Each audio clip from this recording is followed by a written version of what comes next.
You may have heard about the LA fires happening in California within these past handful of days. And I want to talk about and weigh in on some of the Christian responses to what is happening in LA. If you don't know, there's a lot of clips floating around the internet on social media where they show the clip of the Golden Globe Awards hostess mocking God, in a sense, and a clip of the LA fires. So here's mocking, here's the fires, implicitly or explicitly stating that God's response to the mockery was burning down fires. Okay, so before we get to the scriptural level of this conversation, I just want to talk about it from a logical perspective. So let's just think about this. What we're saying, if we affirm that, is that God is burning down the houses of people who had nothing to do with mocking God. The hostess and all the people laughing with her did not have their houses burned down, by and large. But people who were not even at the event, had nothing to do with it, weren't mocking God, and some of whom may have been Christians, had their houses burned down. Now, just on that level alone, what we're saying is that God is really unjust if we are affirming that God burned down LA because of what happened at the Golden Globe Awards, which many are saying. So on just a logical, reasonable level, I don't think it makes any sense. It actually makes terrible sense. But number two, where did we get this idea or this phrase, God is not mocked? Well, it comes from the book of Galatians in the New Testament, chapter 6, verse 7. It says, "Do not be deceived.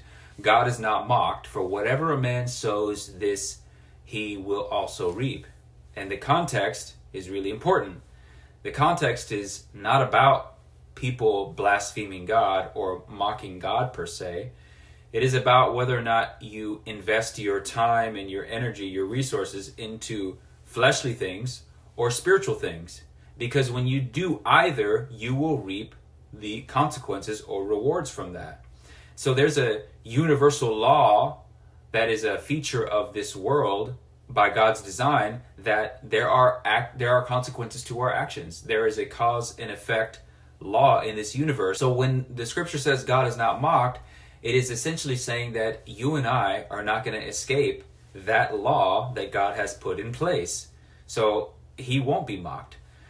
But what the people who are talking about the California fires and applying this out of context would suggest to you is that if you mock God, then you're going to be punished. Now, I'm not saying that's not possible, but I think we have to be careful when we ascribe things to God that he may not have done. And it seems to me a little bit insensitive to the people who have suffered a great tragedy by saying that this is a result of them mocking God when in fact they did not. And so I want to challenge us, number one, to be reasonable with our responses to tragic events. And number two, when we use scriptural phrases, to make sure we know where they come from and that we're using them correctly, because that doesn't honor God to take his word out of context. And lastly, I'll say this. Yes, it's possible that God caused the California fires for whatever reason, but it doesn't seem very likely to me. And given that level of uncertainty, I don't think it behooves us to speak with such certainty about things like this, to say automatically, yes, God made that happen. Because you and I don't really know exactly when God causes X, Y, or Z. Scripture doesn't give us the ability to discern every natural disaster. It just tells us that God has been involved in some, but not that he's involved in every single one. So I think we should be more careful in how we respond to natural disasters and be a little bit more thoughtful to the people who are suffering these traumatic events. Those are my thoughts.